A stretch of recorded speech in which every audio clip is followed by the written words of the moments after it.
Hey everybody, welcome to the Blendr Report, where news meets rational thinking. I'm your host, Jonathan Harvey. This is your co-host, Liam DeBoer. Liam, what are we talking about today? Today, we're going to be chatting about Carney's cabinet of cronies being a masterclass in rewarding the unaccountable, Elections Canada admitting a ballot error that would have changed the result, but says the outcome stands anyways, why Canadians must wake up to the authoritarian warning signs, America launching a crackdown on cartels while Canada could become the next trafficking hub, Canada's military crisis revealing a nation exposed amid rising global threats, and Seneca's wisdom for how to live properly in a disoriented age corrupted by power, temptation, and chaos. All right, let's get started.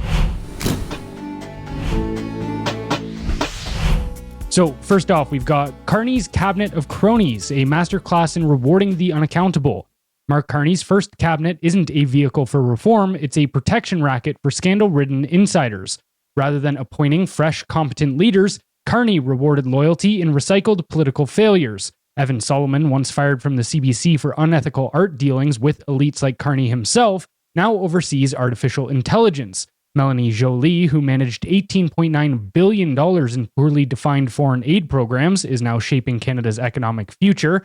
Francois-Philippe Champagne, implicated in the Green Slush Fund scandal, has been promoted to finance minister. Chrystia Freeland, who once dismissed fuel prices because she doesn't own a car, is now Minister of Transport. Gregor Robertson, under whom Vancouver became a hub for money laundering and housing inflation, is tasked with housing. Sean Fraser, whose immigration policy strained infrastructure, now runs justice. And Stephen Guilbeault, facing corruption allegations, will shape Canadian identity. This cabinet doesn't reflect reform. It reflects a system where loyalty trumps ethics and consequence never comes. So what message does Carney's cabinet send about accountability in Canadian politics? This is ridiculous. So like Champagne not having a budget is wild. Fraser did like administrative legal work. He has no place running the justice side of this entire process either. I'm sure we can go through the entire list. That really wasn't your question.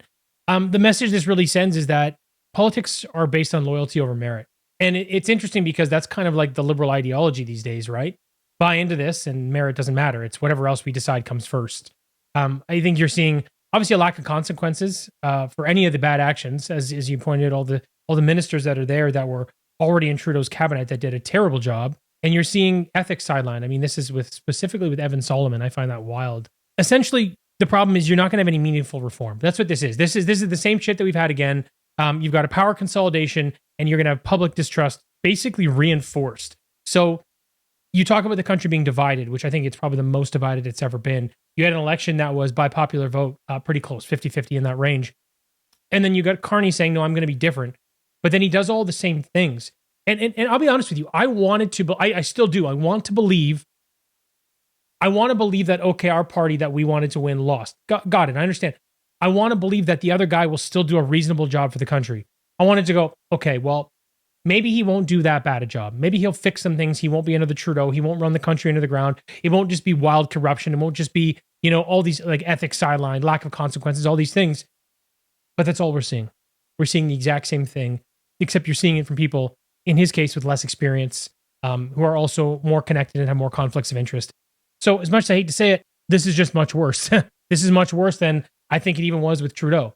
We haven't seen the results yet, but I have a feeling that's the direction we're headed. Well, I've said for a long time that I think Trudeau is a useful idiot, what the Soviets would have called a useful idiot.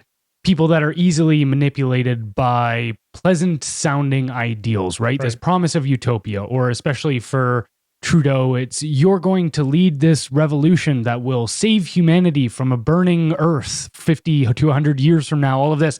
I think he's genuinely dumb enough to believe all that. I was just going to say, I think he at least believed it. Right. But I think Carney is the type of guy that uses useful idiots. Yes. And is able to, like, because I was even thinking too, especially, say, biblically, when you think about the 7 wings of evil, essentially, right? The 7 sins. Trudeau is definitely the embodiment of vanity. Yes, yeah. And Carney is the embodiment of greed. Yes. And so I think, especially when it comes to all that climate change stuff and all of this, Carney is the type of guy that sees it completely just as a pragmatic business deal. Okay, we can limit fossil fuels in this area, then the costs are high. We've got you've got to go through a bunch of red tape to get stuff done. You've got to pay the employees more. So we can just limit those resources there. And right, he's investing all through the asset management stuff. But then we can just go start up infrastructure in Nigeria where we can pay these people pennies daily and our profit margins will be higher. So I think it's completely a business mind to him. Oh, I totally agree with you. Yes. But this also goes into his whole shtick, right? Where he was talking about, okay, well, I'm the man with a plan. I've got all this expertise. I know finance. But then within the first week, you come out and say you don't have a budget. No budget at all. And you accept that? And just really understand that for the listener is they aren't even telling you how they're going to spend your money this time. Let's remember what happened with last year's budget as well. They told us 40 billion. That's a hard ceiling. We won't go over it. And then they overshot it by 50% and we're up 60. They were at like $60 billion. So they were 62. But what's interesting is they also lost 5 billion in revenue. So Right. they were actually at 67. So they almost went up 75%. Yeah. Wild. That's crazy. And then so you think about the minister who was supposed to be in charge of, say, a budget, right? The finance minister. Well, that's Francois Philippe Champagne. He was the one that was implicated as covering up the green slush fund scandal, right? Where they were funneling roughly $400 million. I've heard a bunch of different numbers. Originally it was 330 yeah. and then it got moved. Actually, originally it was 100 million. Then the Auditor General was like, nah, it's really closer to 330. It's a huge and miss. then now it's about 400 is the numbers that I'm seeing. That's a huge miss. Like, But you've got the guy that was implicated in covering or allegedly covered up. I like how you use the word allegedly. You know, I stopped using it. I'm just like, these fuckers are always guilty. Yeah. I'm good. Or just sue me. We'll see what comes up. Exactly. Prove me wrong. But so Francois Philippe Champagne, helped cover up the misappropriation of $400 million that was being funneled into liberal-friendly firms. Now in charge of the entire finance wing of the government. Right. So what could go wrong there? Loyalty over merit. We need really bad nicknames for these guys. Like he's got to be Franny Champers or something. Like, we got to start gunning these people. I'm going to take a page out of Trudeau. Pardon me. I'm going to take a page out of Trump's book and I think start nicknaming all these guys. Skid Mark. Franny Champers and Skid Mark. Okay. We're off to a good start, guys. The other one this one's just more hilarious than anything. Evan Solomon being put in charge of AI. Man, he during the campaign, he retweeted he retweeted an AI generated image from a troll account titled Mark Carney's Ego. Was the name of the account. Yeah, that's great. And the picture was somebody took the bus of Carney stepping off the bus and took the liberal words off of the bus and put retard bus. This is your AI guy. The guy that couldn't tell an AI picture. Oh, that's so good. Well, in fairness, to give him a little bit of credit, there's no one that's super qualified to be the AI minister right now. Definitely I would have picked someone in tech. Definitely I would have picked someone who's run a business in AI. I would have picked someone with their hands in there, but I think no matter what, it's a bit of a crapshoot. But picking the guy that reposted the retard picture, like, come on. That's really bad. But even that one too, you look at that and you go, wow, okay, so he's just getting into politics now. Evan Solomon. There's a lot of first-time MPs in there, man. Right. People that will just toe the line. But that's what that is. I think that's a very, very important designation to make because everyone goes, well, they lack experience, but a lot of people lack experience. You got to start somewhere. The problem is you've already got a government that is already loyalty over merit. That is their big thing, right? That is basically the Liberal Party, and I think that's politics in general. But it's very dogmatic in the Liberal Party, and then you've got a lot of these first-time ministers in here. The only thing they're going to do, to your point, is follow the lead of the master. That's it. Well, and then you look at I just want to tie into Evan Solomon a little bit more here with how Gerald Butts and Diana Fox That guy Carney. doesn't need a nickname. Already done. Okay. And Diana, this is actually what's wild is, so actually Gerald Butts too. So he's running a lot of the Liberal Party right now, but he had to step away from Trudeau's cabinet or PMO when he was serving in the Prime Minister's office. He wasn't a minister, but he had to step away over the SNC Lavalin scandal. Yes. He was the one that fell on the sword for there. And now he's back in as Carney's guy running point on the Liberal Party after that whole scandal. So what? Just because the leader changes, this scandal-ridden dude can get in there? And then, so him... It's like letting criminals out of jail when you change the prime minister. Right. Well, all those people he threw in jail, they can all come out now. That's Banana Republic shit. Yeah. And so Gerald Butts and Diana Fox Carney, Carney's wife, worked for a group called Eurasia Group, and that's where Evan Solomon went after he got fired from the CBC for brokering secret art deals to high-profile people and taking a commission off of them. He was making hundreds of thousands of dollars a year off of these art sales, selling to people like Mark Carney. And so he got fired for being unethical as a journalist, and because he was using his position as in journalism to broker deals. Yeah. And then he ended up at Eurasia Group, and now he's in Mark Carney's cabinet. And you go, that's pretty crazy corruption there. Loyalty over merit is what I'm saying. This is dirty. Yeah, for sure. And then also, to touch a little bit further on Gregor Robertson as well, the Vancouver mayor, now housing minister, he straight up came out the other day and said, housing prices don't need to come down. Things are good. Yeah. What? I got a few houses. I think everything's tight. Like, well, bro, what are you talking about? And also, it's just so out of touch. Like, not only is it you don't know what you're saying, it's so out of touch with the Canadian people, which is my problem. It's like they really, really don't understand what's happening on the ground. Like, is there that much of a divide between the silo they live in and our reality? 100% there Which is insane to me, though. Like, I like to highlight that sometimes because I don't think people see that. People that voted Liberal, I don't imagine they could have understood this, because otherwise they wouldn't have voted for these people. And don't get me wrong, I'm not saying the Conservatives would be perfect party and done everything the other way. I don't know that. I can't say that. I think no matter who you pick, same bird, different wings, right? You're going to have the same problems, but this is preposterous. So this is something that happens in authoritarian regimes often, because no matter whether it's something like, say, fascism in Germany or whether it's communism in China, the heads of the party always have a plan for how everything in society needs to work, right? Everything needs to work according to their ideas.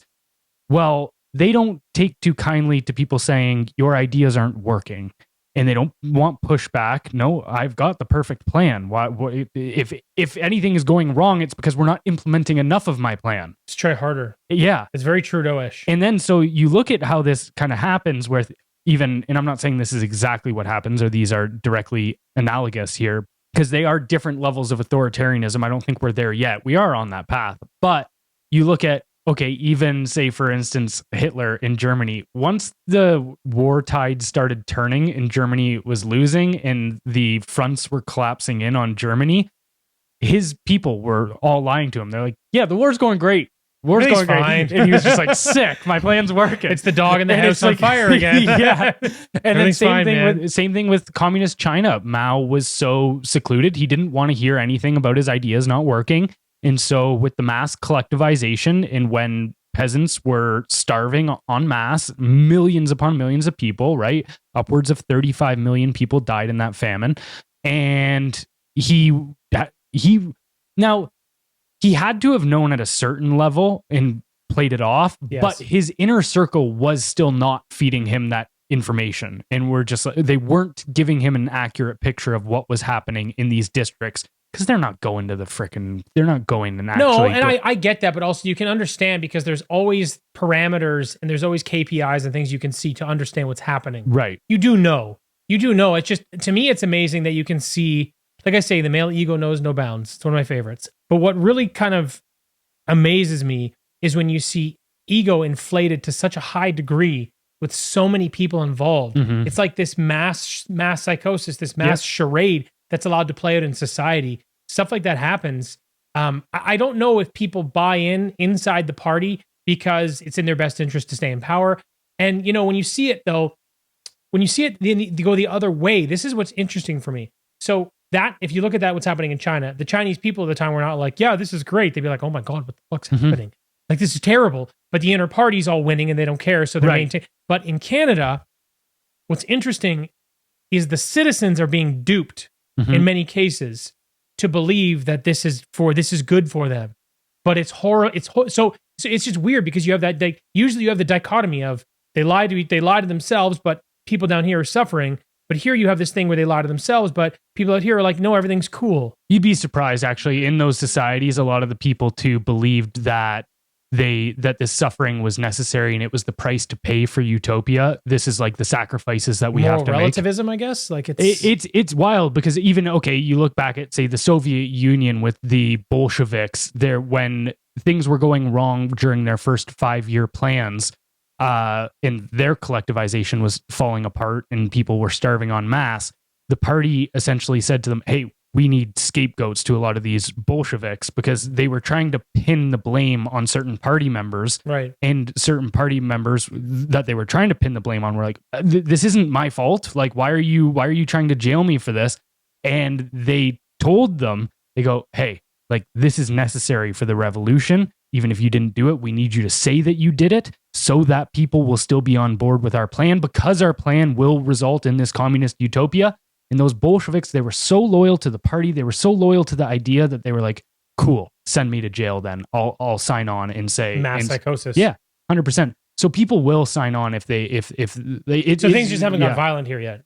Yeah. But we're pretty much going down that path. Well, and two, I think something to keep in mind when you were talking about how disconnected are these people, because there is certain KPIs and stuff with these plans they're putting through. Well, I think the big issue here is what is considered good for them. Okay, you've got Carney, who's a portfolio guy, asset portfolio guy. If housing prices are skyrocketing and Brookfield has a bunch of money in real estate. Yes, which they do good. here. Yes. Good. This is good for us. And then also, this is another angle that I thought about as well. From the government revenue aspect, we know that the Liberals for time have been eyeing, and it looks like they're going to go forward with it, the home equity tax. They are, yes. If housing prices go down, yes, that means less tax revenue. Correct. But I also think that's going to gut the nation. That's going to be a hard one to convince. Right. If they're able to convince liberal voters that this is the right thing to do, wow. Am I ever glad I'm not sticking around? That's psychopathy in a sense, right? Destabilizing the middle and long term for short term gain. But the thing is, it will impulsiveness. Yes, but the thing is it won't even stabilize the short term, because it will create destabilization within society. Short term, not stabilize, gain.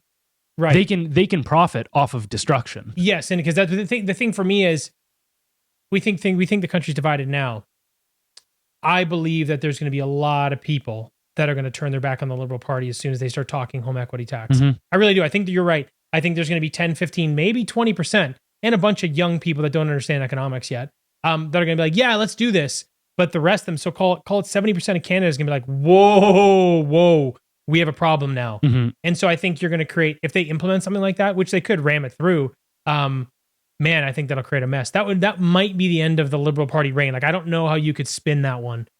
That being said, Trudeau ran the country into the ground for 10 years, and here we are. So never mind. I'm way past the idea of giving much credit to people and coming to their senses now, because I thought for sure with this election, I didn't see it going anywhere. Yeah, but we've had this conversation too, though, about election capture and a one-party state due to the Liberal control over immigration, censorship, and the media. So that's also an interesting thing too, right? Like, I sit here and want to talk shit about the people that voted Liberal, because I do, and I really think that they've made a mistake in many cases. Again, I know I overcontextualize. It's not because I think Conservative Party is the winner all the time.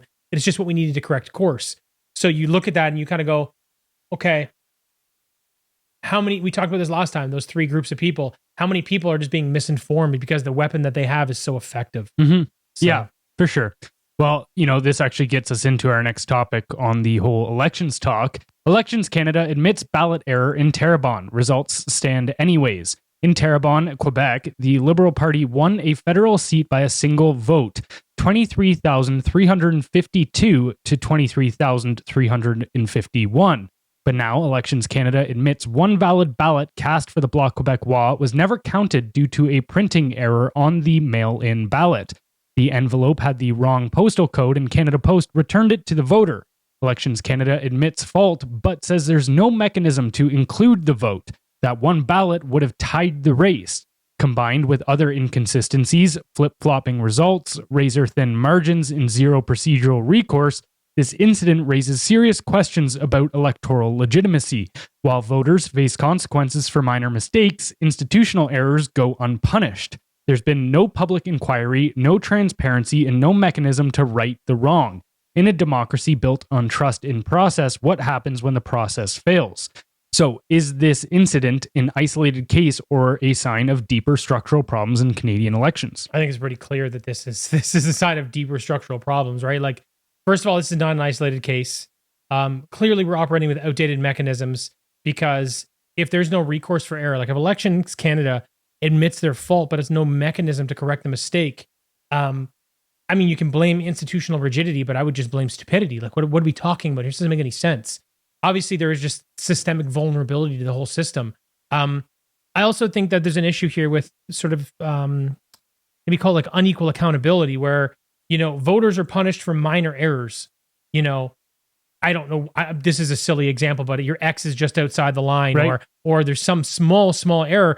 But these institutions face no consequences for serious failures that change the makeup of the entire power struggle for the entire country.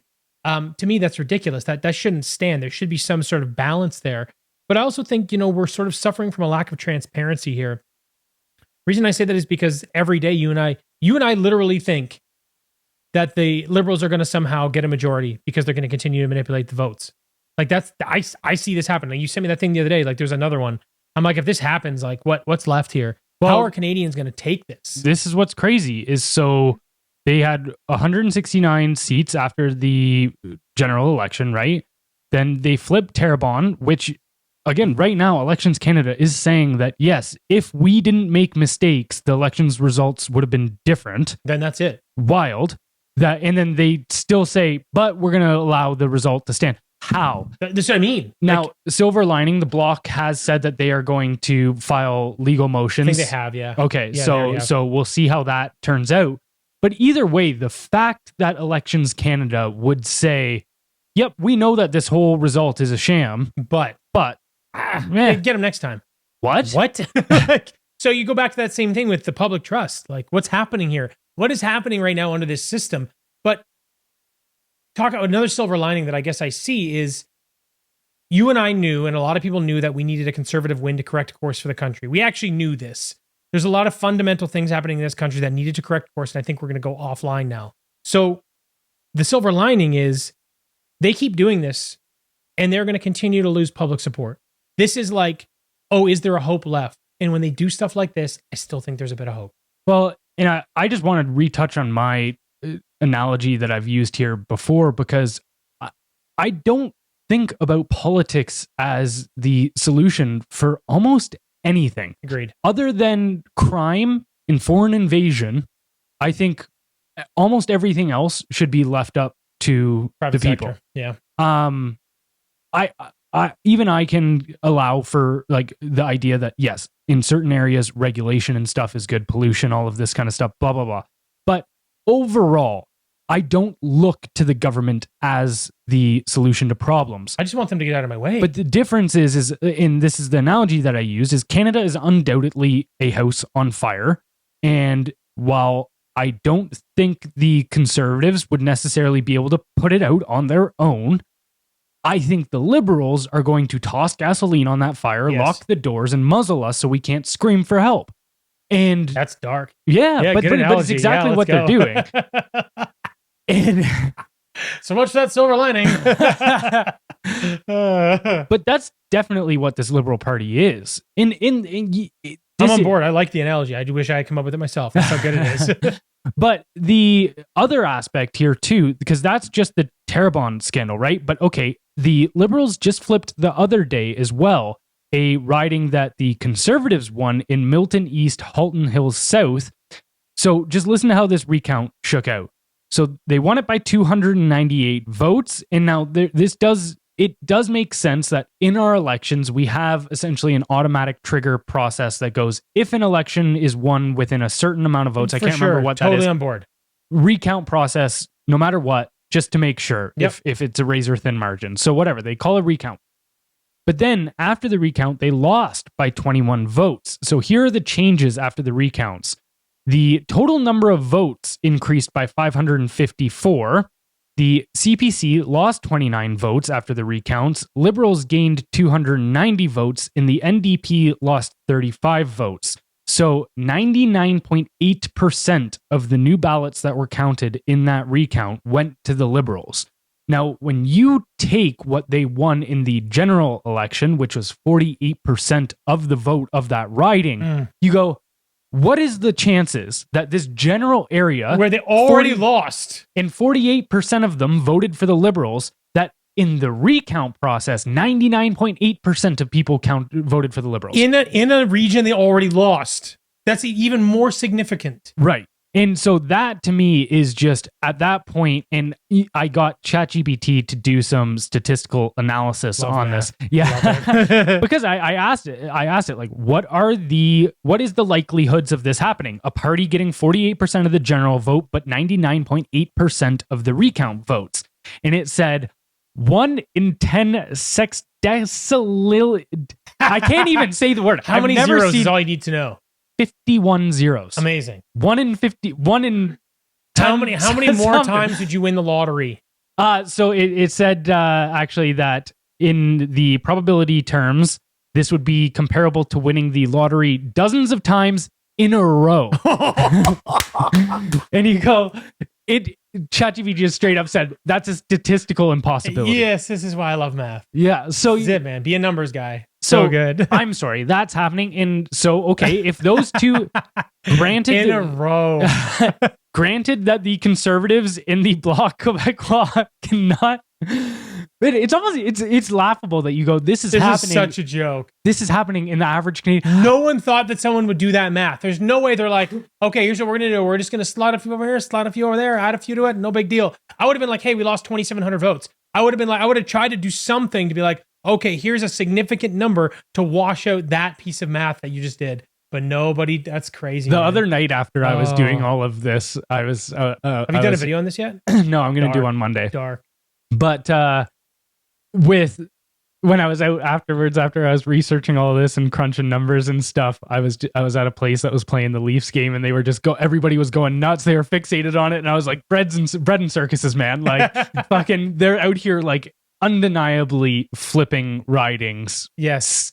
As sketchy as can be. Yes. And everybody's just like, fucking go Leafs. Yeah, but honestly, go Leafs though. Leafs in 7. Leafs in 7. Yeah. You at least can multitask with your thought. And 100%. I'm sure there's a lot of people that are, but man, the amount of people, I think I've tweeted this out in our account before. I was like, Canadians think as long as they can eat Doritos and cheer for the Maple Leafs, they're free. Yeah, that's freedom to them. Where this is the problem. The large majority of people prefer to be ignorant because they don't like it. It's scary and they don't think they can do anything about it. So they choose apathy and nonsense, like the Leafs over it. That's normal. It's sad, but it's kind of normal state of humans. I wouldn't blame Canadians. I blame most people for that. It just kind of it's human nature in a sense, because you even think about it. Okay, let's say you're in an abusive relationship. Watch the Leafs. Where are you going with this? Well, yeah, a lot of people just distract themselves. They'll start drinking a lot more. They'll distract themselves with cheap pleasures instead of actually dealing with the issues that are in front of their face. For sure. And so it's like that's exactly what I think a lot of people have in relation to Canada. Like, even I had somebody recently too that like I have a lot of respect for. They're a smart person. They told me, they're like, yeah, I watch your videos here and there, and like I think what you're doing is great and definitely keep going. But like, I have a hard time watching them because they like I feel sad afterwards. And I was like, okay, granted, like that makes sense. I get it. Checks out. But at the same time, your answer to that is just to ignore this massive issue. Like, it's the equivalent of somebody having extremely bad finances, being drowning in debt and being like, I'm going to hit the casino tonight. You're like, I'm going to go have fun. And like, you what? Well, at least those people think they can flip it all over on like, I get it. We're going to bet everything on red and just see it. Let's change our luck all at once. That's wild. Hey, everyone. We hope you're enjoying this episode. If so, please consider leaving us a kind review wherever you're listening. If even just a quarter of our weekly audience did so, we'd instantly become one of the top-rated Canadian podcasts. We appreciate you helping us out. And now back to the show.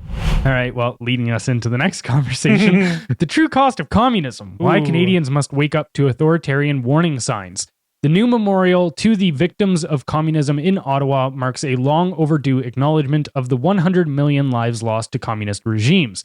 Yet, public understanding of communism's horror remains dangerously shallow in Canada, a nation now showing eerie echoes of authoritarianism. From Stalin's purges and Mao's famine to Cambodia's killing fields and Ukraine's Holodomor, communism's legacy is one of violence, censorship, and erasure of individual rights. Today, Canada's growing censorship laws, digital surveillance, erosion of property rights, and glorification of collectivism resemble early signs of that same authoritarian drift. While the memorial is a symbol of remembrance, it also serves as a warning. Without education and vigilance, Canadians risk repeating history's mistakes. So, why is communism still romanticized in Western culture despite its brutal history? I think there's a number of reasons. I think for the young people, I think there's an idealistic appeal. I think it sounds like a utopia where everybody can have everything and everybody's going to be okay. I think there's just sort of a lack of education around it. And I think that an idealistic appeal kind of drives a lot of the young supporters. I think that there's a selective education problem we have here as well. I think our schools emphasize evils of fascism, but sort of gloss over and ignore communist atrocities. I think we've got a strong cultural influence as well, especially from the left. Well, really anything from the left right now. I was going to say, like, usually it's the more extreme, but now it's just liberal. Now you just start at liberal and go further left, and it's kind of what you're seeing from the cultural influence side. And I give them credit. They've done a really good job of rebranding it. They made it seem cool. They made it seem like the right thing to do.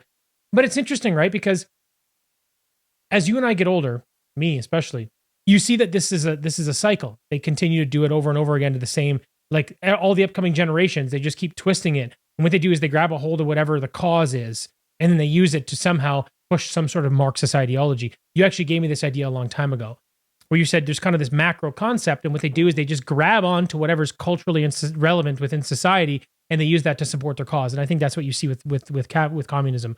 I think there's a strong anti-capitalist sentiment with a lot of these young people too, and I think that's gaining support because of how it's kind of funny, right? It's like almost ironic. They're the liberals are the ones pushing it, but they're also the ones that are ruining the economy and creating this anti-capitalist sentiment. That's one of the things where when people say the term, well, these are the issues of late stage capitalism, I think we need to reframe that as these are the issues of early stages socialism. Socialism, or communism. And I think I totally agree. I think that's a really good point. That's like you're looking at it from the other end. You're trying to socialize more things, and it's the issues caboose, man. That's what's pushing it. You're absolutely right. I think that also significantly in the West, there's a lack of lived experience. I think that no one really understands it. And to be honest with you, I've been motivated to do more of these pieces because of you anyway, which is good. So I know you know it inside out, which is pretty dark. And I had mentioned something earlier, which kind of stuck in my head, is the sort of moral relativism thing where people think it's justifiable, which I think is insane. But I think that's part of it. And I think I'd kind of leave it at that. I think you could maybe even go on the propaganda side of things, but I think the moral relativism thing is interesting because it makes room for people that are intelligent but also brainwashed. You know what I mean? Like, you have to be a certain kind of stupid to buy into communism. Well, that's the famous Thomas Sowell quote where he goes, "Some ideas are so dumb that you have to be smart to believe them." Yeah, right. Because you have to you can essentially do mental gymnastics into rationalizing a really bad idea. And I think that's what moral relativism does for this cause. I think that's what happens. People they justify it. That's why this makes sense. And that's how they can kind of still be a part of that camp.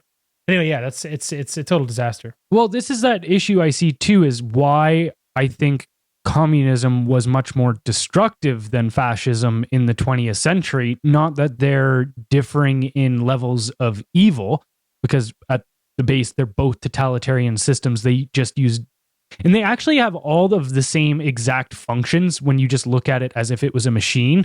You go the mass surveillance, the censorship, then the command economies, a dictatorial regime, one-party state, right? They've got all of disarming the population.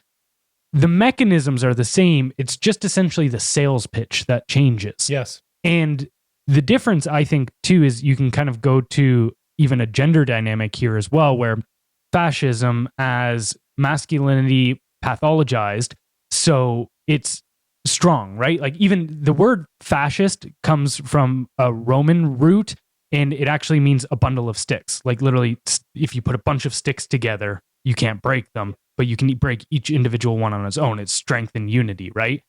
That's where the word fascism comes from. So it's a collective ideology, right?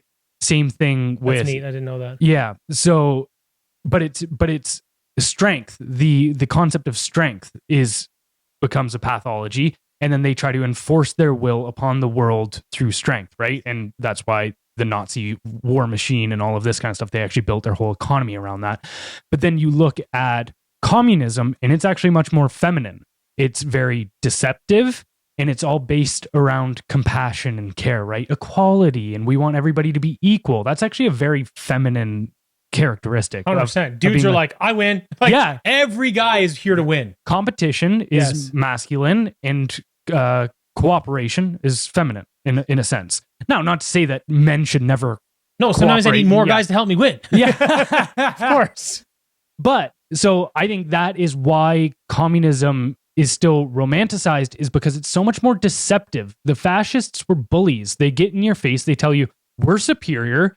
Fuck you guys. And we're going to dominate you. They're like, hey, I'm here to fight. And they punch you in the face. Well, these other people are a snake in the grass. And the communists were like, oh, this oppressive system, and we want to free you all from it. You just got to give us the power to deal with the oppressors. Yeah, man. And so that, I think that's a very big thing too.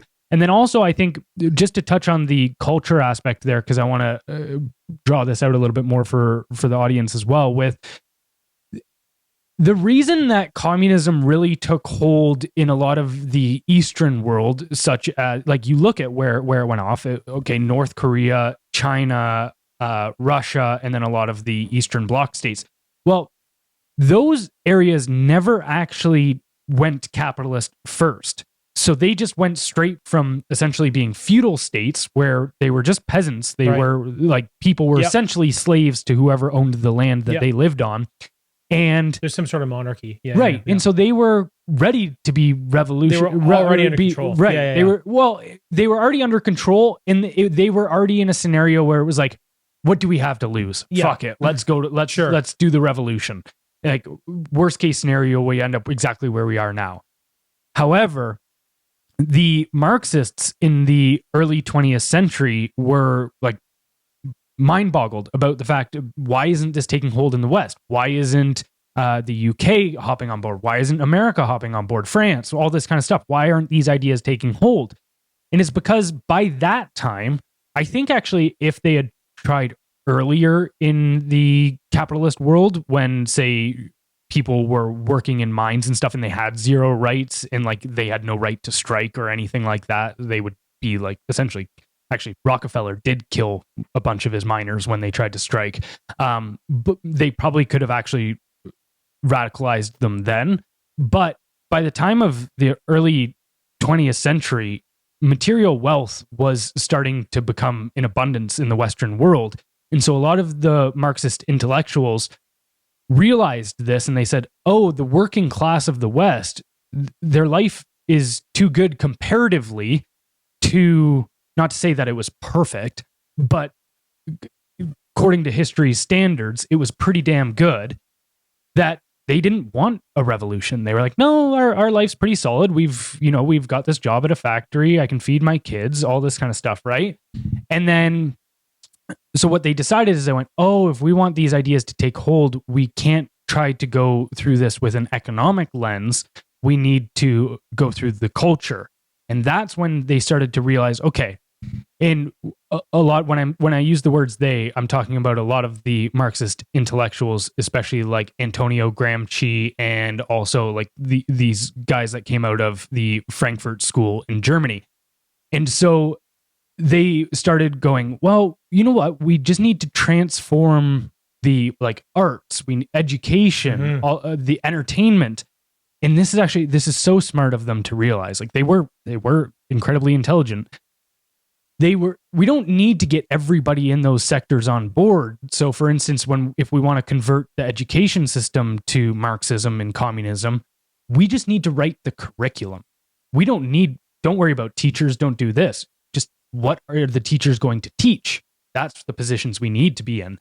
And so they started, even in the churches and stuff, they started finding their way into these like 1% admin roles, and then just changing it through essentially policy within these sectors. And now this is where we're at 80 to 100 years after that process started. And they actually called it the long march through the institutions. I was going to say I got to give them the credit for them sticking to it that long and playing that game, because it's really interesting. I mean, it's kind of like akin to what China's doing to the rest of the world with their sort of game of economic warfare, kind of backroom deals, power brokering, how they've kind of managed to slowly since, the 70s, we did that documentary on it. It's been about 50 years, and just how they've kind of infiltrated, and now they're arguably the superpower, whether or not it's well known or whether or not it's arguable. Trump may be shaking things up, but it's interesting how that's happened over time. Yeah, I mean, to your point about sort of communism taking over capitalism, I've said this before. When capitalism works effectively, the top 80% can make their way. The bottom 20% hopefully can depend on social programs. Obviously, these numbers are arbitrary, but they hold pretty true. So again, the top 80% can make their way, but it's not only they can make their way. The top 80% always believe they can become the 1%. Everybody in that from 20%, 21%, all the way up to 100%, those people all believe they can be the top dog. And the system, if it's done properly, gives them the opportunity to, if they have the capacity for it, be the top dog. But communism has to find the common denominator in the bottom 50%. So the top 50 always suffer. So it's just when you compare those systems, when you've had the opportunity to be the top dog in a system that provides for the top 80% and for the bottom 20 in social programs, how could you ever buy into communism? There's no way to show up and be like, here's my idea. I'd be like, get the fuck out of here. So you have to infiltrate through the back door. You have to take your time, and you have to try to massage your way in. And now we are where we are. I mean, given how you lay that out, and kind of the way of the world today in the West, because of globalism, I'm not really too sure. But do you think communism actually has a chance to grab a hold of a country like Canada? Yeah, I think Canada is actually especially vulnerable to it, because we have very much built our identity around our social programs. Even you look at it, it's so wild to me that how much our healthcare system is in disarray. It's like ranked near the bottom in almost every chart you go look at when it's compared to other advanced nations in terms of access to primary care and such. What was the number? 75,000 people, something like that, have died on wait lists over the last decade. Like, it's you're crazy. Really, you're within a couple thousand. Yeah, and also like 50,000. And it was over the last like 6 years. As many people have died from MAID as they did from COVID. So all this kind of stuff. You go like, what aspect of our healthcare system are you bragging about? But other than this false idea that it's free, despite the fact that it's a massive public expenditure. Dude, the largest. Right. And so, but that is so burned into the Canadian psyche of what we take pride in. Well, we have free healthcare. And so this idea of a social state is very ingrained in us as a people. And so I think that actually, if we take pride in essentially our socialism, then, or at least our socialist aspects, then yeah, you're very primed for that kind of thing.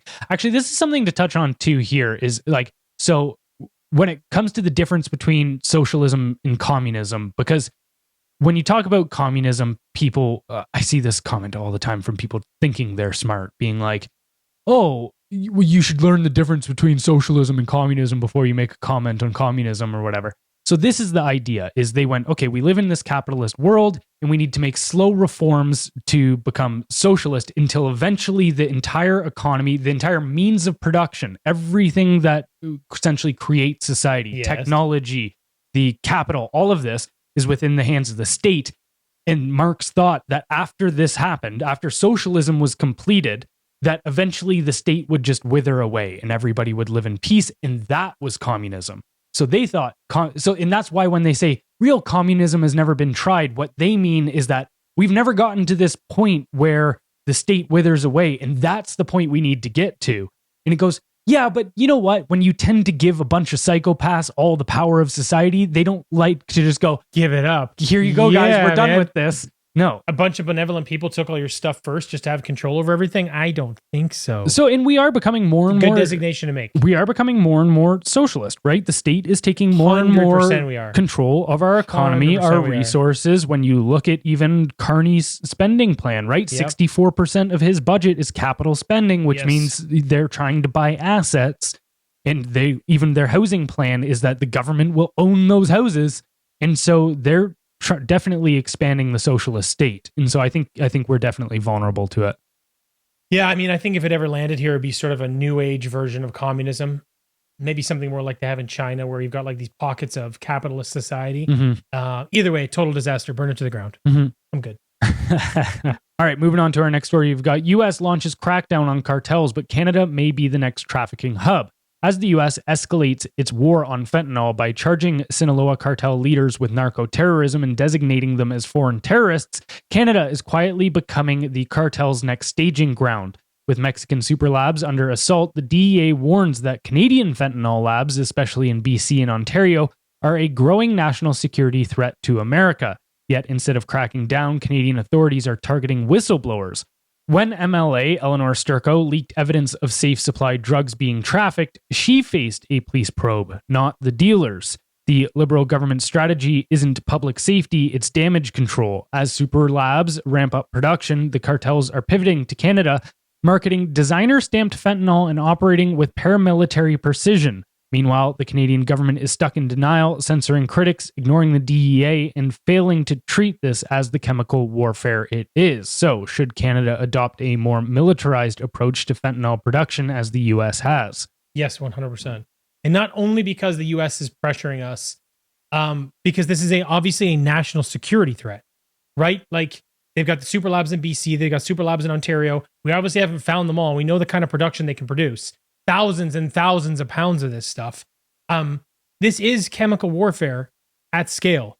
And you're also allowing China the freedom to do this, because we know where that's all coming from. So even if this wasn't at the same scale, it's coming from another country as a form of warfare. So yeah, you have no other choice. This is obviously a failure of current policies. I mean, like you said, with the whistleblowers being punished and not dealers, that's insane. But what I would do is I would take the approach of, you want to go paramilitary? Let's go paramilitary. Let's go. Like, I honestly let the Americans in here to deal with this. That's what I would actually do, because I think our global reputation is at serious risk right now, or it may already be gone. It probably is already gone to the top level. But I would say, like, let them in here, wipe them out, just get it done, because this is the total disaster. And it's, like I said, it's driven from, yes, Chinese infiltration, yes, bad policy, but Canadians are dying. Our global reputation is definitely falling, in the sense where even if you look at the whole drug money laundering operation, it's titled the Vancouver model. That's a global term. Yeah, we did good. Yeah. It's not an award you wanted, Canada. And that's also all based off of Sam Cooper's work, by the way. So yeah, Canadian hero there. But also, even I had a buddy go to France recently, and he said that a bunch of the people there were like, "What is going on in your country, man?" And I'm sitting there going, who are they to talk? Yeah, if they think France is on fire, I was like, if they think we're really bad, like, that's saying something as well. Oh my God, things are not good there. Their government's been a disaster for the last year and a half. Their immigration problem is just as bad as Canada's. Yeah, man, that place is on fire. But yeah, I think we definitely need to treat it as such and take a militaristic approach to it. This is chemical. It's very interesting. Okay, so we've got this framework that we saw be unleashed during COVID, right? Which is CBRN frameworks, legal frameworks for war, which stands for chemical, biological, radiological, and nuclear weapons. There's certain carve-outs for those that, like, it gives them different set of rules. Right. Yes, more power. And so this definitely falls under the chemical aspect if they did all of these legal frameworks for biological. And now I'm not wanting to give the state those unchecked powers again to deal with the fentanyl labs. That's not what I'm saying. But I am saying get in here and whoop some ass. Right. But also, this just goes to this point about, if you set a precedent, then you need to follow that principle. And again, I'm not calling for it, because I think they went way over the line on COVID, but I'm just showing at how they pick and choose when they want to use these things, regardless of the actual situation. Because they go, 50,000 people over the span of 4 years, those numbers were around there. Yeah, 50,000 people over 4 years. So roughly 12,500 people dying from COVID. We need to shut down the world. Fentanyl is way above that as far as deaths. Overall, if you take America and Canada, it's around 100,000 a year. Yeah, and so you go, all right, this is definitely warfare on that front. Yes. Just think about that. But it's worse though, because it's actually killing your military-aged men. Right. It's killing your capable, ambitious citizens. Yeah. So it's wiping out a generation of capacity. And it's also killing economic productivity if everyone's hooked on drugs as well too. Oh yeah, and it's killing the people that would be economically productive. So yes. Yeah, it's crazy, and it's a very, very effective strategy. But then you have to ask yourself, why aren't we doing these things? And when you go look at all of these organizations that should be in charge of dealing with this, whether it be the CBSA, our border agency, or whether it be the RCMP, our federal police, all you hear coming out of there is that the top level brass, the management in those levels are just completely corrupted. And like, okay, so we had Luke Sabrin, the whistleblower, on our podcast a while back. Anybody that hasn't listened to that episode definitely should, right? So he worked for the CBSA and he had like top security clearance. He was part of a very, very high level team there. But what he talked about was how the CBSA managers and top level people were like instructing him to destroy evidence and stuff that could have been linked back to cartels activities. And then when he refused to, his office got ransacked and those materials got stolen. And so you go, what the hell is happening there? And then also even too, there was times where there was instances of human smuggling across the border that they tried to raise awareness about, and the management just pretty much said, don't bother tracking that down. Look the other way. You go, what? And then also in the RCMP stuff, even recently when it came to that carfentanil seizure, it was 42 kilograms. And carfentanil is even more deadly than fentanyl. Yeah, because you need something more deadly than fentanyl. Yeah, wild. And so it was enough. I believe it worked out to be enough to kill every person in Canada. Nice. The carfentanil that was seized in Pickering, Ontario. And when the DEA was asking the RCMP for samples so that they could try to track this down to see if it was like the same sort of source that was coming from US rings and try to tie this into a network, the staffers of the RCMP, the general staff, were totally on board. The officers, they wanted to collaborate with the DEA, but management of the RCMP shut it down. They're like, no, we're not, nope, don't give that. And so you go, are these people, like, you got to start asking questions at that point, going, I'm thinking these people are in on the take. And that was a former high-level DEA official that was saying that as well. Oh, yeah. I don't believe, when you see things like that happen and you're on the side of saying, we just wanted to help and we're being shut down, you know who to trust. Mm-hmm. But fun fact about fentanyl, I remember doing the math on this last year for people that don't think it's a problem. The amount of fentanyl, because you said the 42 kilograms of carfentanil was enough to kill everybody in Canada, the amount of fentanyl going into the United States every year from all locations is enough to kill everybody in the world 4 times. Jesus. That's how much is going into the States every single year. That's wild. And then, yeah. And they're like, this isn't a problem. What are you talking about? Not a problem. Even you go look at this is the government of Canada's own data. You go look at, you can search this on Google. Search the evolution of fentanyl in Canada over the past 11 years, canada.ca. The number of identifications in 2012 on the graph is like 0. You can't get any low. You can't put a smaller number on the graph. However, by 2022, that number was well over 1,500 identifications. And so you go, that's a 1,500% or times increase. So like, and you're telling me is our new PM, right? He goes, well, fentanyl is a challenge here, but it's a crisis in America, but it's just a challenge here. And you go, so he's downplaying this. I also heard him on the Scott per capita, it's killing as many Canadians as Americans. Shut up, idiot. And on the Scott Galloway podcast that he did in the lead up to the campaign or the election, he threw out that false number of the 1%. Oh, well, Canada's only responsible for 1% of what gets seized at the border. He was on Scott Galloway. Interesting. Yeah. Actually, I like Scott Galloway. Yeah. That was my first introduction to him. I like him. He's a bit abrasive, but like, I don't agree with a lot of things he says, but I like the way he makes his points. And I think that he is steadfast in his resolve of being a liberal or a Democrat, but like the old school version of it. And he supports his ideas pretty well, even though I don't agree with them. He's the kind of guy that I'd be like, oh, we don't see things the same way, but I'll have a beer with you, even though you're kind of a prick. I like it. I like when people are unapologetic, and I definitely got that because he did a little 10-minute segment before he had Carney on about the American economy and tariffs and all of this kind of stuff. But even that, I like when people are unapologetic and just throw out what they actually think. I don't like when they hold things back and try to cloak their real beliefs and all of this kind of stuff. But one thing that he was saying was he was saying how this is going to be the tariffs, the main issue with the tariffs. And again, there is going to be ramifications. I'm not one of those believers that thinks that it's just going to magically make America unreal. But his whole point was America's economy is built on like services and luxuries and this kind of stuff. And like the hotel sectors are going to take a big hit from all of this. And my mind is going, yes, like you can be 100% correct in that. But do you not see an issue in realizing that your entire country is built upon luxury services? Like this is the thing with how societies operate. You've got base level economies, and it's like a house. You can only build as high as your foundation is wide and strong. Yes. And the things that are at the bottom of that foundation are things like agriculture, things like energy. Right? Actually, Henry Kissinger had the famous quote. He said, "If you control oil, you control nations. If you control food, you control people."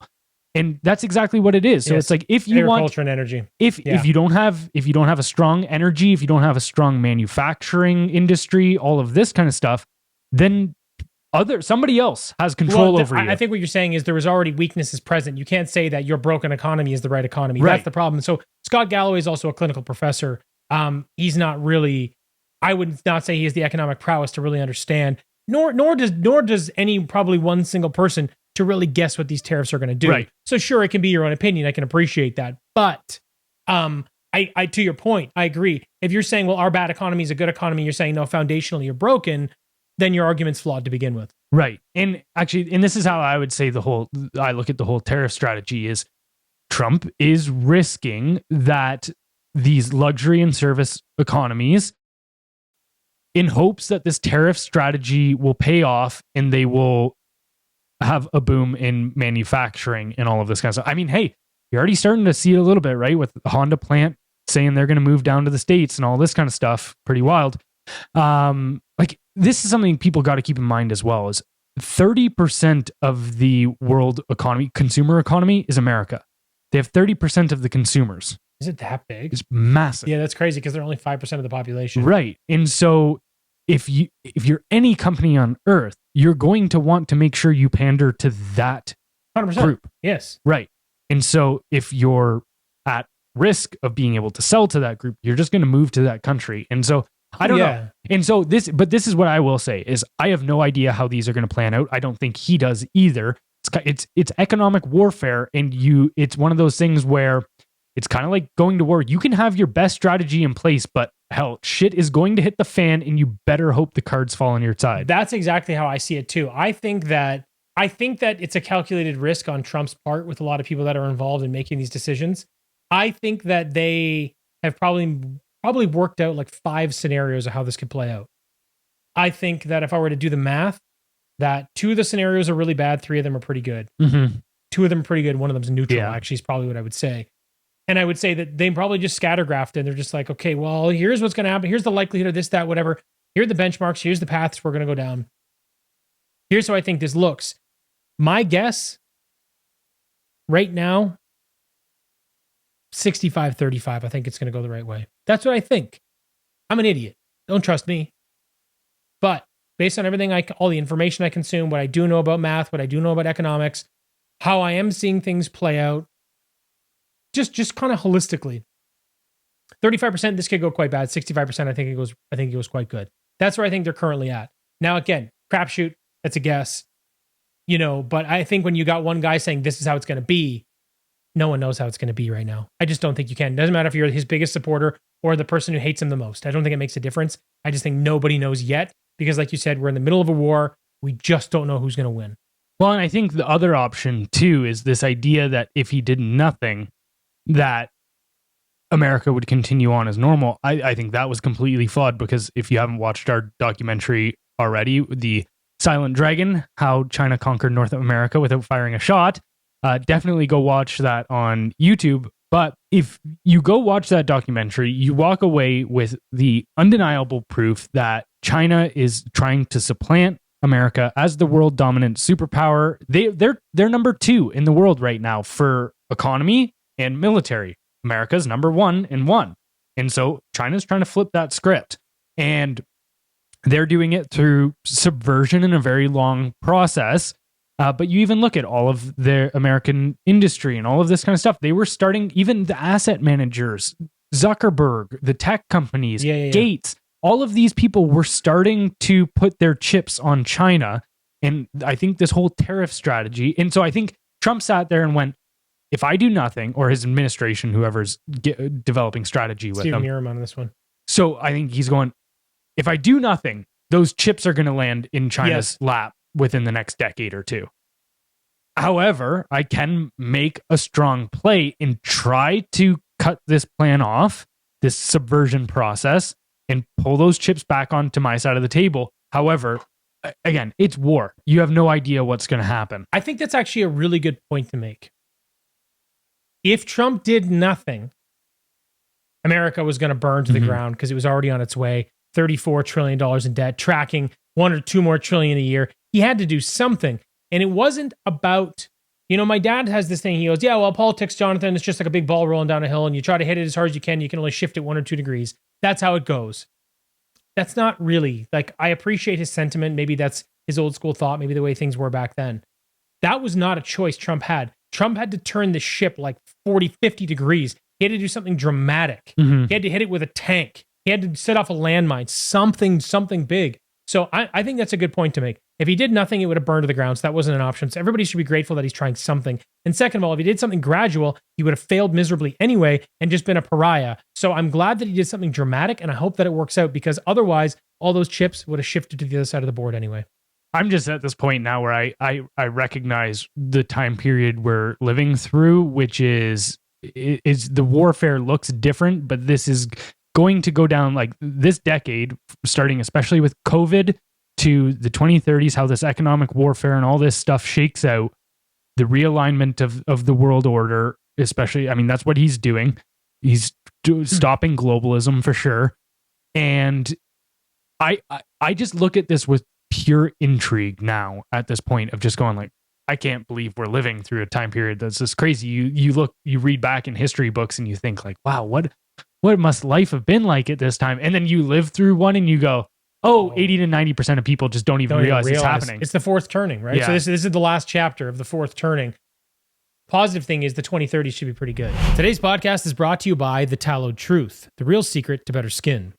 Most products aren't designed to heal your skin. They're designed to keep you buying more. More dryness, use this moisturizer. Now you have redness, add this toner. It's a never-ending cycle, but real skincare doesn't create dependency. It restores balance. And the best way to do that is to feed your skin what it actually needs. The truth is, you shouldn't put anything on your skin that you wouldn't put in your mouth. That's why I use F-Bomb from The Tallowed Truth, made from grass-fed, grass-finished tallow with honey and frankincense. It's hormone-free, antibiotic-free, steroid-free, GMO-free, and vaccine-free, because I know that's important to a lot of you. And here's why we love them.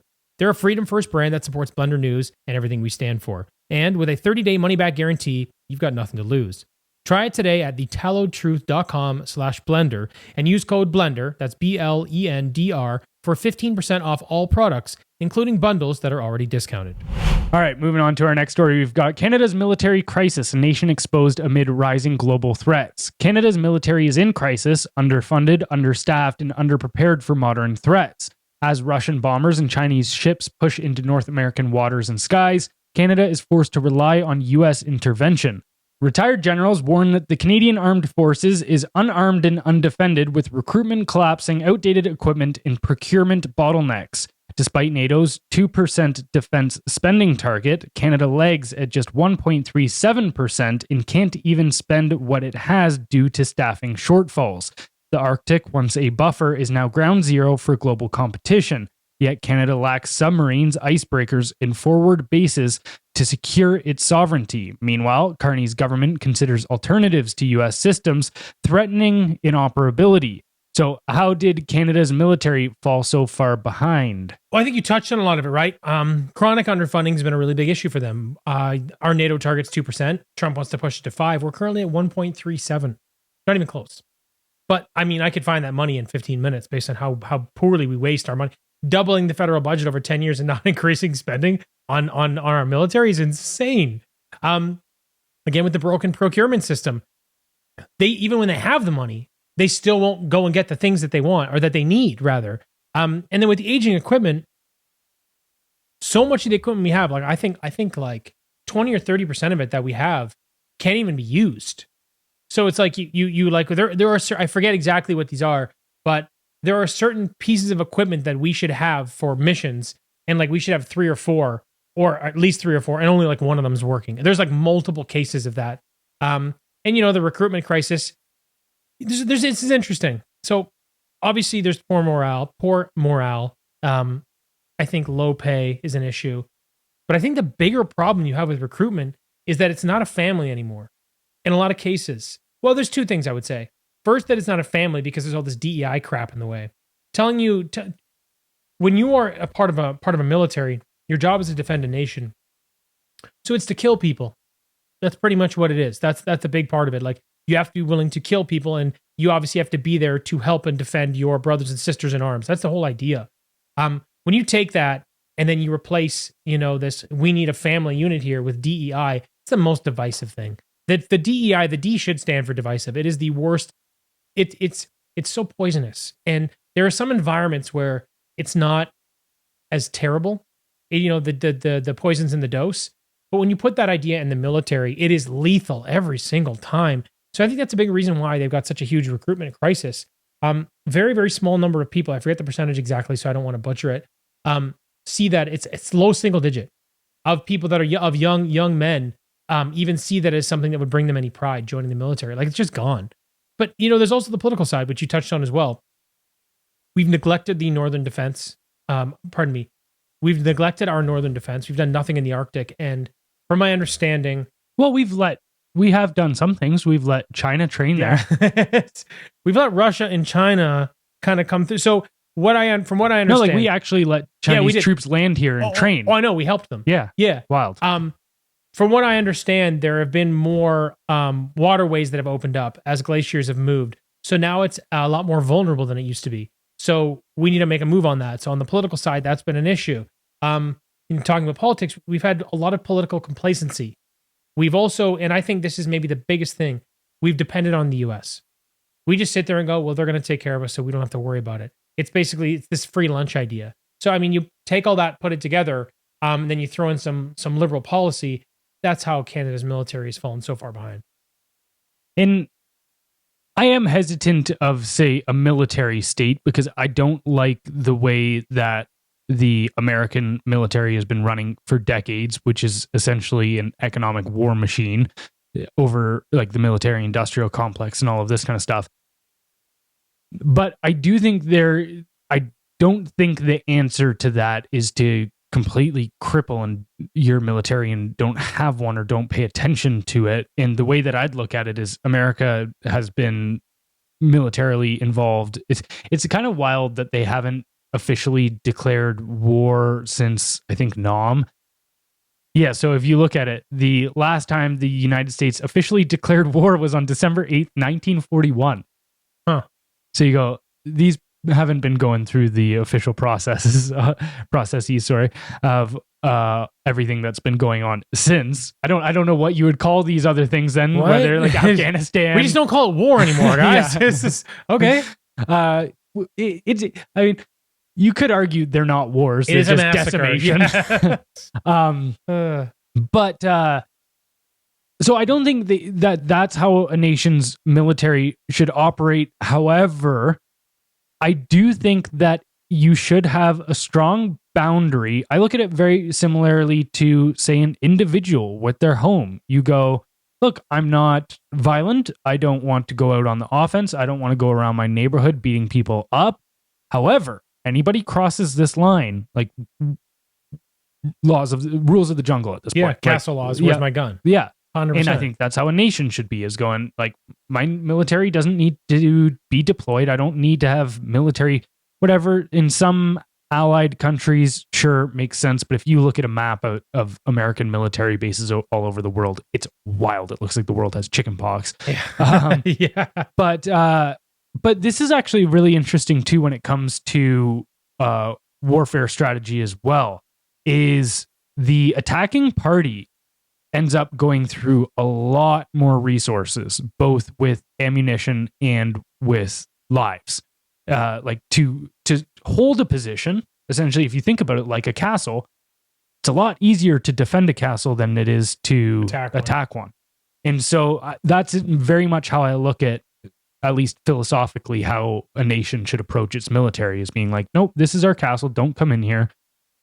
But you also don't need to go on the offense. But Canada has done the exact opposite. Now, maybe this is a little tinfoil hatty here as to why I would think they would completely debilitate their military as they have, and especially the competence side of it as well with the DEI stuff.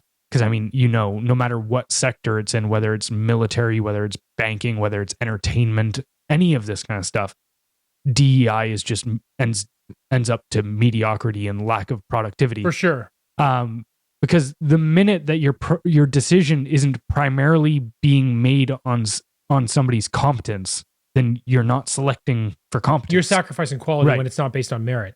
100%. But okay, let's say theoretically you wanted to create a one world government and you wanted to have people in your nation give it up, like not fight for it. You want to dissolve your nation into this post-national world, right? Right.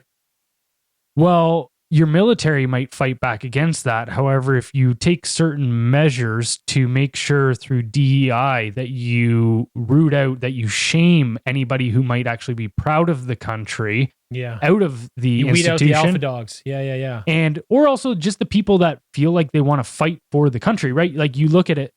Patriots. Why would young men, you were talking about recruitment issues. Why would young men want to go fight for Canada when Canada has been, for the last 15 years, being like young men from Canada, white men and all this kind of stuff are the epitome of evil. Well, I think when you look at fighting for a country, I want to qualify what I just said.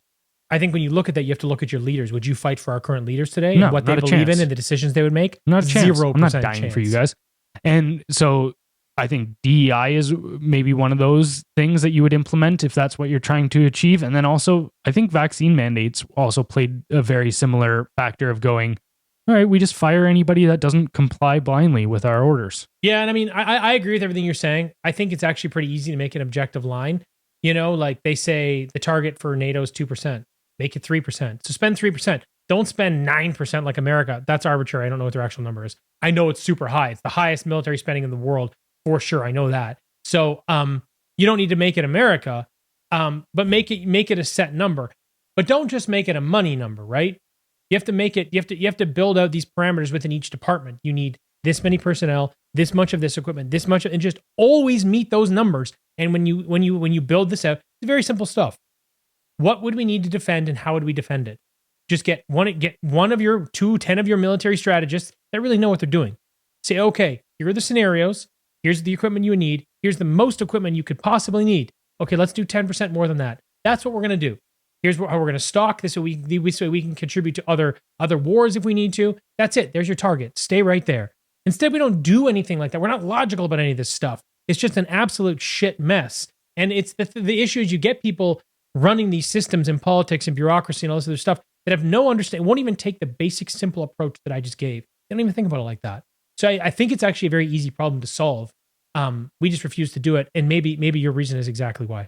Well, just to cap this off, just to kind of put it into perspective as to how bad of a situation Canada's army finds itself in, General Wayne Erie, Canada's chief of the defense staff, testified before the House of Commons Defense Committee that if Canadian troops were called upon to fire their artillery at the same rate as Ukrainian troops, their supply of shells would last for only a few days. Jesus. So, like, we would topple almost immediately. But then again, we'd be in a very similar position to Ukraine, where these globalist entities would probably just start shoveling money in here. 100%. So just to back up what I was saying about it being 9%, 12 to 13. They spend 12 to 13% of their budget on military and defense in America. Jesus. Yep. That's I thought I was over the top with 9. Yeah, that's wild. That's so much. It's crazy. Especially when you consider it's the largest economy on the planet. All right, last story for the day. We've got Seneca's wisdom for a disoriented age. Seneca was a Roman philosopher, playwright, and statesman who lived in the 1st century AD, a major figure in Stoic philosophy. He wrote to help people better their lives, especially in times of chaos, power, temptation, and confusion. Seneca speaks to a fundamental problem that resonates just as strongly today as it did 2,000 years ago: inconsistency. We live in an age of fractured identities, projecting one image online, another at work, another at home. Seneca calls this out. He tells us that the philosopher, meaning anyone who wants to live wisely, must choose a single norm, a unified principle, and live by it consistently. When our lives lack coherence, when we eat frugally but build lavish homes, or practice discipline in public but indulge in private, we show a mind that's unsure, reactive, and unanchored. Another insight of his builds on the first. Self-deception is the barrier to growth. If we can't admit our own faults, how can we possibly fix them? Worse still, Seneca says, many of us wear our flaws like badges of honor. We rationalize our indulgences and defend our bad habits, but real progress demands self-indictment. You must first be your own accuser, then your own judge, then your own advocate. In a culture obsessed with blame shifting, victimhood, and distraction, this is radical. Stoicism says, stop looking outward, turn inward, and be brutally honest. So what does it mean to choose a single norm to live by in today's world? To start with, I would say, just to sort of follow up when you said live with consistency and sort of reject fractured personas, being different versions of yourself at different times, none that may be true to yourself, I think is significant. But I think you need to anchor to core principles. I think that's something that a lot of people get from religion. I think a lot of people get it from studying. A lot of people get it from just life experience. I think you need to anchor to these core principles and understand what they are to sort of give you some guidance. I believe you have to be self-aware. That may be one of the biggest ones.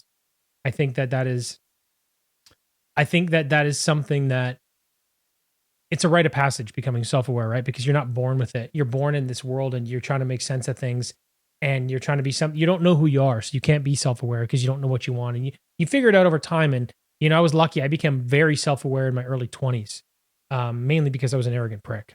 So it was pretty easy to be like, oh, you got to change this, man. I'm lucky. I met my wife and her mom when I was 20. And in my early 20s, I went through a transformation just sort of being around them, which helped a lot. It created a lot of self-awareness for me. And I'm lucky because I think a lot of people don't get there until they're in their 60s, 70s. Some people never do. Some people never become truly self-aware. And I think you need it. I think otherwise you can't really live by a single norm. In fact, I think it's very challenging to live with consistency if you don't get through that. And I'm not sure how to get people there. I think a lot of times people can understand the concept of self-awareness, but until you're actually self-aware, you don't know if you are. You know what I mean? Oh, dude, I look back at my early 20s and teen years and stuff.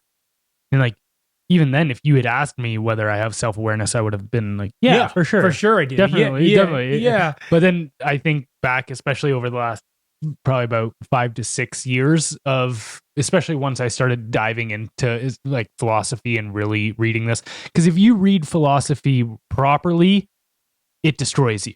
It's funny. It's actually one of those, I've seen a meme a couple times of, it's like almost like a Dunning-Kruger type where it goes like, when you first start reading philosophy, you're like, this is great. But then once you start understanding it, you're like, oh, fuck, like I'm a piece of shit. and then once you start applying the concepts, then you get to this point where you go, okay, cool. But yeah, it's wild to think about a time before that where you rationalize these certain behaviors that definitely are not helping you at all, but just shifting blame at all times. I was guilty of that. Yeah, I think that's actually another thing I think is smart to add is taking responsibility for your actions. I think is really important. It's a bit of a different thing, but I think it's key. The last two things that I would say are embracing self-discipline, which is, again, one of the really, really big ones, because you can have these maxims and these ideas and these razors to live by, but if you can't be disciplined about them, it all falls away. It all and like you said, the 7 sins, like you take your pick, man. I understand people need to indulge and have a good time and have a good life. I'm gonna go eat a Nutella stuffed egg tart after this. All right, so I get it. I'm not perfect either. Fatty. Yeah, I look really good with my clothes off. So I get it, but you do need some flexibility. But I think self-discipline to the point of this, living by a single norm, is very significant. And the last thing that I would say, which is something I live by every single day, is you need to commit to personal growth, because the journey just does not end. It doesn't. You don't have it all. You never have it all figured out. Nobody does. And I think if you make a commitment to personal growth at all times, you can live through a single norm. And while that may evolve, it will only continue to improve. Yeah, and that's why once I started just understanding the concepts of virtues and sins, and I mean we have a very shallow understanding of them, especially growing up. At least I did. Agreed. Like I never went to any church or anything of that nature. Like Wasn't for me. And it's great because I think like my family definitely had a lot of these values instilled in us. Like my dad definitely was the hard work, get it done kind of mentality. Yep. Always kind of pushed us to be a little bit better, not in a hard way or anything, but he at least had standards, right? But I never really like understood these concepts.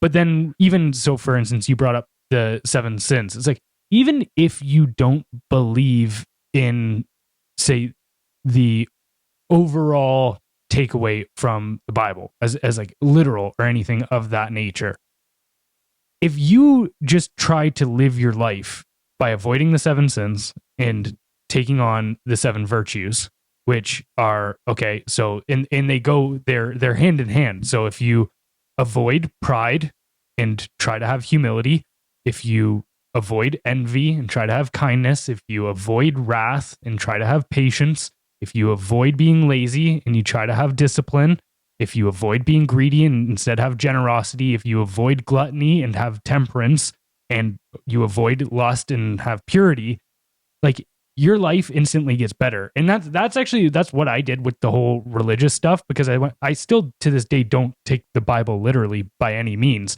but I was just like, what would my life be like if I lived by its ethical code? I started doing that with philosophies, actually, with like trying certain ideas on as if they're diets, just like for your mind, just physically. That's interesting. That's being an like, interesting idea. I'm gonna try this ethical code for a couple months. Try to live by it as best as I can. Obviously, you slip up just like you do on a diet here and there. Nutella stuffed egg tart. You do. Yeah. No, I still look better than you with my shirt off, buddy. Let's go. not for long. Oh, definitely. But I was just like, okay, tried this one, and honestly, like, yeah, your mind just starts to get at ease. What I started to realize was like, man, you get outwardly, and you hear this so much, especially with our modern social justice world, where it's like, okay, we need to have fat acceptance because fat people should never feel bad about themselves. Cool. I'm not walking around here trying to make fat people feel like shit by any means. They should already feel like shit.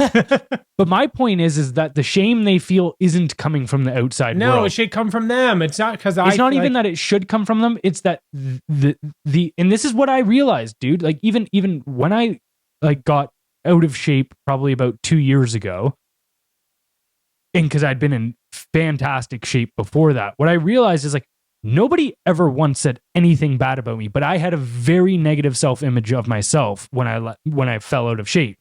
And it's like, that's all coming from internal. But they want to project it onto the world and say it's because of our beauty standards that I feel this way. That was actually what I was going to say. I don't really think anybody should feel like any way if they have something that's not, if they want to make improvements, but it's all internal. My point is whatever your flaws are, whatever your faults are, whatever you want, that's all internal. That's all on you. You shouldn't, exactly. There's no justification for it. Just go on the inside, and then commit to this personal growth thing. And unless you're overweight, you have to commit to actually personal shrinkage. Yeah, anyway, whatever, it's fine. You understand. Yeah, we have a good time.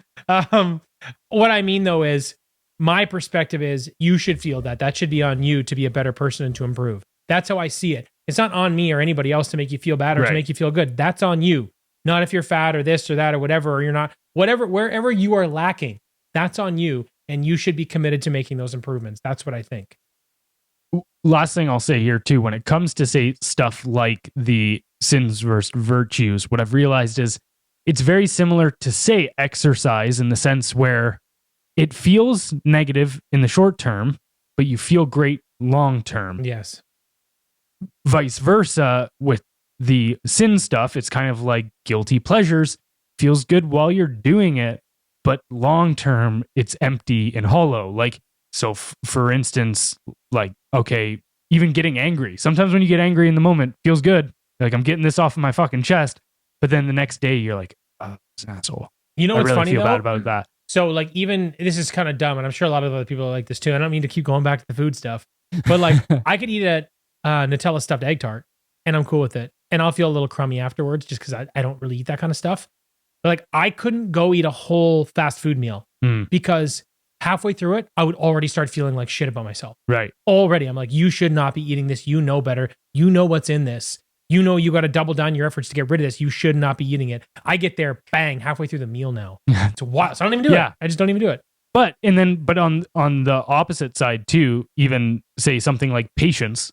Patience is hard in the short term. Super difficult. You're kind of like, I kind of just want to call you an idiot right now. Like that whole list you gave me, I'm like, oh, patience is the hardest one. Oh, for sure. Damn. But long term, yes, you're like, all right, when I can show patience with people, my relationships are better. I also never look back at myself and go, you acted out of turn there, or anything. And like, I mean, hey, I can slip as much as anybody, but it's just that constant self-correction. Yeah, and what I would say though is, I think this is important. When you look at the 7 virtues versus the 7 sins, you want to sometimes do the things that are bad. Like it's easy and fun, like you said, short-term benefit, right? But if you do the things that are the virtues, the things you're like having patience, you don't have to like having patience. You just have to have patience. And that was an interesting designation for me to make. You don't have to like the thing you're doing, you just have to do it. Mm-hmm. That's very important because people always want to like it and feel happy about doing the thing. That's why a lot of people don't go to the gym. I love the gym now, but when I was younger, I didn't always like it. I don't always like to throw 300 pounds on my back and do squats. Some days I'm like, oh my God, I really just want to go home. But I do it anyway. And I think it's this idea that you have to like the thing that you're doing all the time. Eventually you will learn to appreciate it. That's what I'm saying. You don't have to like it to be good at it. I am very, very impatient, or I was. Now I'm very patient and I hate it, but I can execute the task. So I think it's just important. It's the marshmallow test. It's where they gave it, psychologists, to children. They said you can have 1 marshmallow right now, or you can wait 10 minutes and get 2 marshmallows. And all the kids were just like, give me the marshmallow. Yeah. Right. Like, I want it now. You don't have to love what you're doing. You just have to do it. But if you can delay that gratification, yes, even if it's just for 10 minutes, like say patience wise, if you can just go, okay, I'm not going to lose my lid here for 10 minutes, then that goes by and you go, all right, I'm actually better off now. Yes, for sure. So I think delayed gratification there is huge. But even if it's not, say, the 7 sins and virtues that come out of the Bible, like the first ethical code that I tried on was Stoicism for sure. And actually the 4 pillars of Stoicism are justice, temperance, wisdom, and strength. And so it's like, even that, just like find some sort of philosophy or principles to live by. And then no matter the environment or scenario you find yourself in, whether it's you're at a party or whether you're one-on-one with a friend or whether you're working alone or anything, you can just go, am I acting in accordance with those principles right now? And then that's, I guess, to loop this back around, that's what you can consider as like Seneca's single norm, is just having that, like, okay, I live by these principles. Have your code and live by it. And be patient and get 2 marshmallows. Yeah. Yeah. All right. Anything else you wanted to add today? Nah, that's it, man. All right. Before we get out of here, don't forget to head over to our Substack where you can sign up for our newsletter, which goes out 5 days a week. That's blendrnews.substack.com, BLENDR news.substack.com. Thanks for listening, and we'll catch you next week. Bye, everybody.